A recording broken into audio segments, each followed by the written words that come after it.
বাশার আল আসাদ সরকারের পতনের পর থেকে সিরিয়ায় জোর সামরিক তৎপরতা শুরু করেছে দখলদার ইসরায়েলি বাহিনী। এরই মধ্যে দেশটির ১২ মাইল ভেতরে ঢুকে পড়েছে ইসরায়েলের বর্বর সেনারা। সিরিয়ার দক্ষিণাঞ্চল জুড়ে দখলদারিত্ব অব্যাহত রাখতে স্থল আক্রমণ আরও জোরদার করেছে তারা। সিরিয়ায় একের পর এক ভূখণ্ড দখলের দিকে মনোনিবেশ করছে ইসরায়েলি বাহিনী। দেশটির বিশাল এলাকা দখলে নিয়ে কমপক্ষে ৯টি সামরিক ঘাঁটি তৈরি করেছে তারা। সিরিয়ার দারা ও কুনেত্রা শহরে রীতিমতো তাণ্ডব চালাচ্ছে দখলদার সেনারা।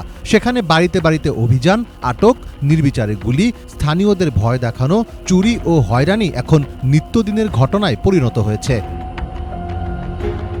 ইসরায়েল তার দখলদারিত্বকে ন্যায্যতা দেওয়ার জন্য আরেকটি কৌশল ব্যবহার করছে, আর তা হল দক্ষিণ সিরিয়ার সংখ্যালঘু দ্রুজ জনগোষ্ঠীর সমর্থন আদায় করা এবং জনগণের মধ্যে বিভক্তি সৃষ্টি করা।